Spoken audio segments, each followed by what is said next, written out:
सिया राम। जय सिया राम। जय सिया राम जी की। आज गुरुदेव की कृपा से किशोर जी की प्रेरणा है कि कुछ गुरुदेव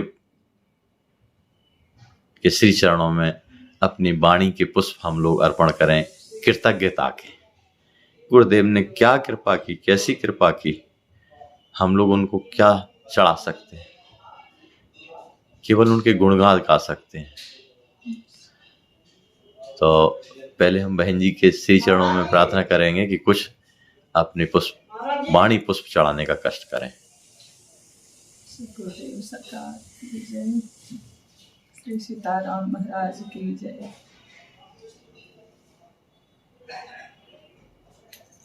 महाराज जी, मैं क्या अर्पण करूं?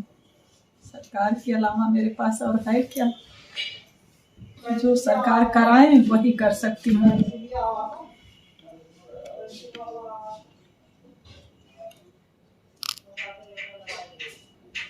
एक साल पहले जब आई थी तब में और आज में इतना परिवर्तन हो गया है कि अब मेरे पास शब्द नहीं है। तब जानने की जिज्ञासा इतना परेशान करती थी कि लगता था कि पागल हो जाऊंगी जी। अभी भी थोड़ा बहुत होता है, लेकिन गुरुदेव शांत कर देते हैं। जो अंदर जिज्ञासा होती है वो आप जैसे संत करके खुद बता देते हैं। और क्या कहूँ, कुछ समझ में अब नहीं आ रहा है मेरे। बस इतना जानती हूँ कि गुरुदेव जो कर रहे हैं बहुत अच्छा कर रहे हैं, बहुत अच्छा करेंगे।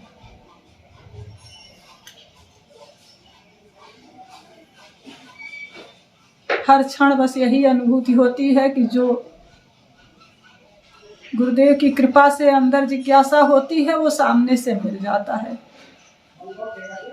और बस यही इच्छा रहती है कि गुरुदेव कुछ जिज्ञासा हो ही ना अंदर, बस आप अपने चरणों में इस हद तक लगा लीजिए कि कुछ न याद रह जाए, न कुछ इच्छा रह जाए।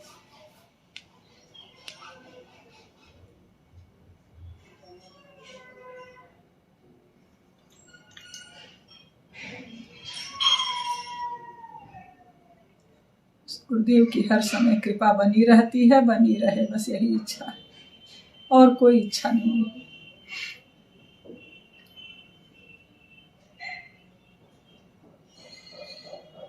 गुरुदेव की कृपा, भगवान की कृपा किन किन रूपों में आप देखती हैं? कोई बीमारी आ जाए, कोई सुख आ जाए, कोई खुशखबरी आ जाए, कोई दुख खबरी आ जाए, कैसा लगता है? बहुत अच्छा लगता है। अब इतना अच्छा लगता है कि लगता है कि प्रभु गुरुदेव मेरे ऐसी कृपा करिए कि कभी आपको भूलने ही ना पाऊं। वो दूसरे के देखने में दुख हो या सुख हो, मुझे कोई फर्क नहीं। बस सुख से भी अब डर लगने लगा है। जिसको संसार में सुख कहा जाता है उससे डर लगने लगा है कि गुरुदेव अब ऐसा कुछ मत दीजिए जिससे मैं आपको भूलूं। संसार जिसको दुख कहता है उसको कहती हूँ सरकार ऐसी कृपा करिए कि हर समय आप याद रहें। क्योंकि जो सुख, जो अनुभूति आपके याद में है, आपके चरणों में है, वो और किसी चीज में नहीं है। अब न संसार का सुख अच्छा लगता है और न दुख समझ में आता है कि क्या दुख है क्या सुख है। बस अच्छा एक ही लगता है कि गुरुदेव का स्मरण न भूलने पावे, गुरुदेव की चरण न छूटने पावे।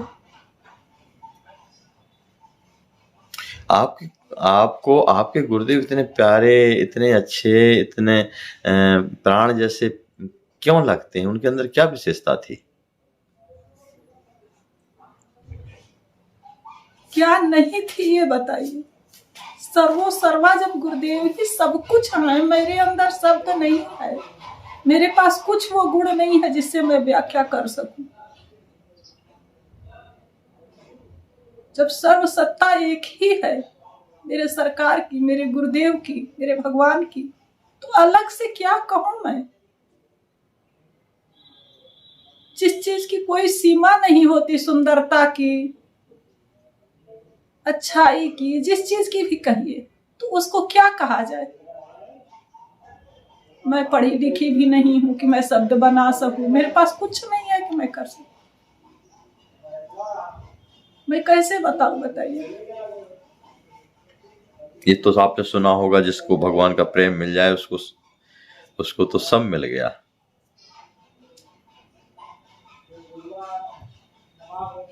मैं तो ये भी नहीं जानती कि प्रेम इसी को कहते हैं।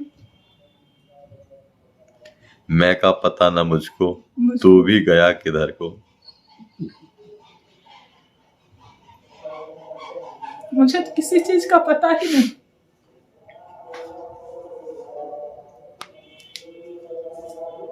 कभी कभी बेचैनी होती है तो लगता है कि क्या इसी को प्रेम कहते हैं। मेरे अंदर तो कोई क्षमता नहीं कि मैं कुछ कर सकूं, मैं कुछ जान सकूं। फिर गुरुदेव शांत कर देते हैं। गुरुदेव की ही कृपा से शांत भी हो जाती हूँ। गुरुदेव की कृपा से ही कभी कभी जिज्ञासा भी बहुत ज्यादा इतनी उठती है कि लगता है इससे पागल हो जाऊंगी कि क्या ऐसा करूं कि सब कुछ जान जाऊं, सब कुछ देख लूं। लेकिन ये पहले बहुत ज्यादा हुआ करता था। गुरुदेव की कृपा से काफी हद तक शांत हो गया और काफी अच्छा लगने लगा, बहुत अच्छा लगता है।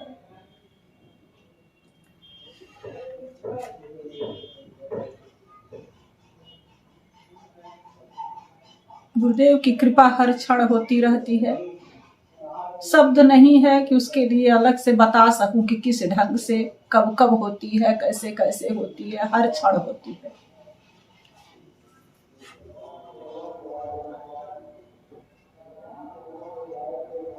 अब कि आने से पहले मन में विचार आया कि चलूंगी, संतों के दर्शन होंगे, गुरुदेव की कृपा होगी तो कुछ वाणी मिलेगी सुनने को कि क्या ऐसा मैं कर सकती हूँ, क्या करूं। फिर तर्क दिमाग करता है कि मैं तो कुछ नहीं कर पाती।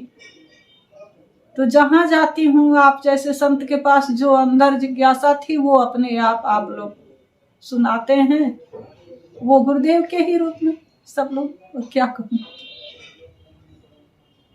गुरुदेव की वाणी आप भी सुनाते हैं। आश्रम में गई, वहां भी सुनने को मिला। बस अनुभूति होती है कि गुरुदेव की कृपा ऐसे ही बनी रहे और कुछ नहीं चाहिए।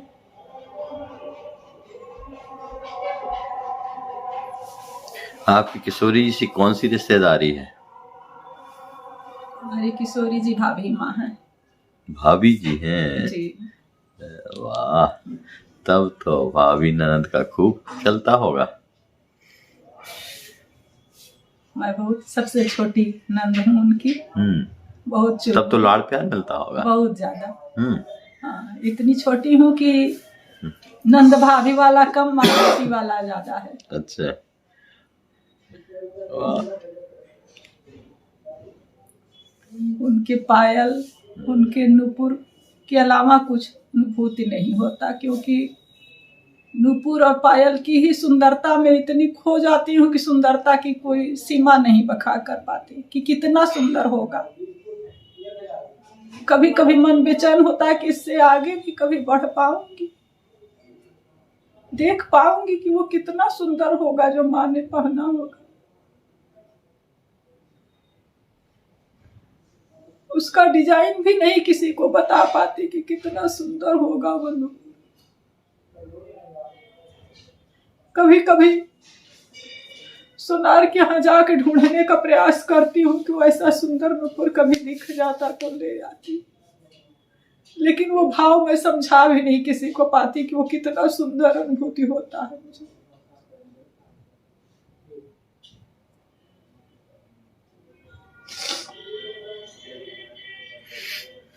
फिर मन शांत हो जाता है कि मेरी सुंदरता को कोई समझ नहीं पाएगा, इसलिए शांत ही रहना ठीक है।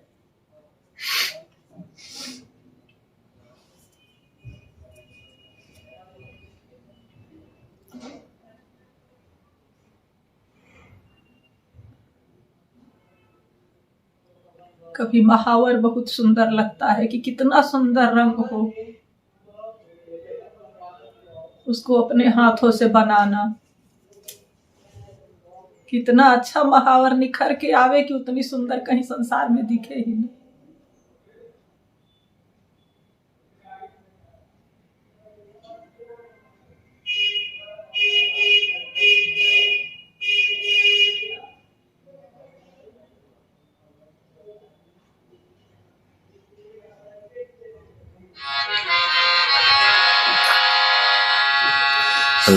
राम जी से कभी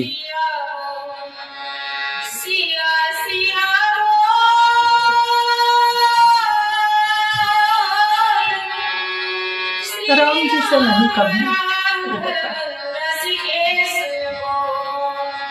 सिर्फ माँ का ही पायल और मुकुट।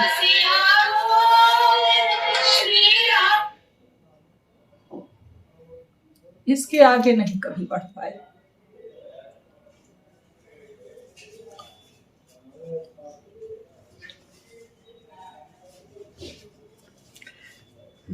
और कुछ पाने की इच्छा है जीवन में?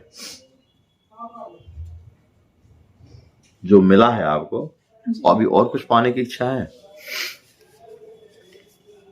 बस उनमें समा जाने की इच्छा है। वो तो आपके अंदर समाई हुई है रोम रोम में। शायद मैं पागल हूँ जो नहीं जान पाती। तो पागल तो बना देती है ना वो। पागल बना दिया है। 1 साल पहले आई थी, गुरुदेव ने तो बहुत पहले अपना लिया। मैं ही संसार के उसमें भागी हुई थी, उलझी हुई थी। 1 साल पहले आई तो ऐसी जिज्ञासा हुई कि ऐसा क्या करूं कि मैं भी कुछ आगे बढ़ पाऊं।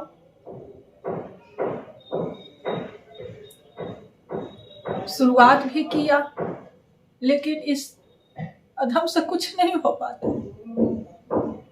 किसी लायक नहीं।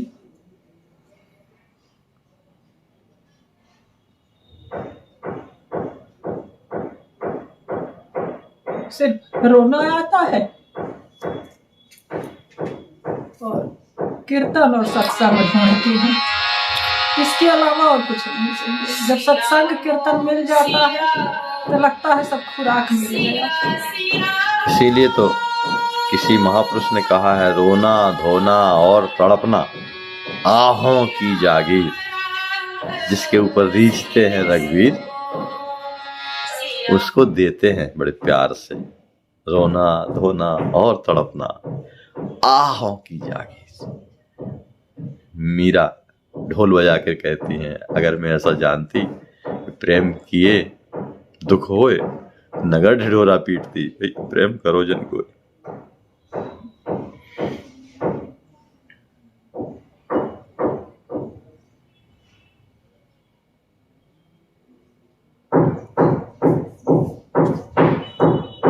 अच्छा, कोई आपसे कहे किशोरी जी का चिंतन स्मरण राम जी का गुरुदेव का छोड़ दो तो कैसा लगेगा आपको? क्या छोड़ सकती? कभी नहीं छोड़ पाऊंगी। उससे बुरा मेरे लिए कुछ नहीं होगा फिर संसार में। जो लोग कहते हैं कि हमारा भजन में मन नहीं लगता है, भगवान में मन नहीं लगता है, संसार में मन भटकता रहता है, भजन करने बैठते हैं तो मन चारों तरफ दौड़ता रहता है, उनके लिए आप क्या कहेंगी?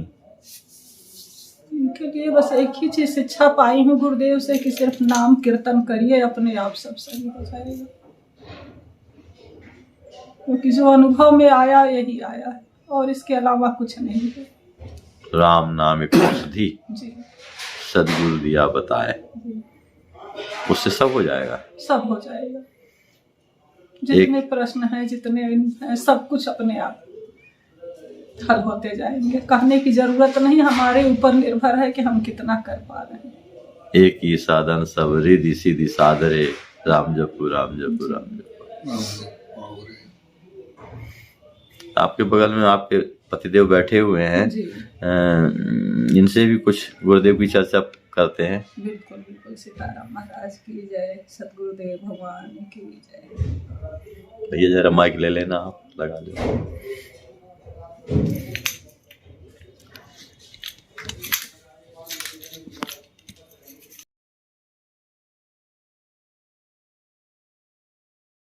आपकी अस्वस्थ संत सेवा ट्रस्ट के द्वारा इन्हें लखनऊ मेडिकल कॉलेज भेजा गया है ऑपरेशन के लिए। बहुत कष्ट है, बिना ऑक्सीजन के इनके प्राण नहीं रह सकते हैं। आप सोचिए, आप विचार कीजिए कि ऐसे असहाय संत बेचारे जिनकी कोई सेवा नहीं करता, तो कम से कम आपके अस्वस्थ संत सेवा में आ गए हैं इस ट्रस्ट में, तो आप रात दिन उनकी सेवा कर रहे हैं।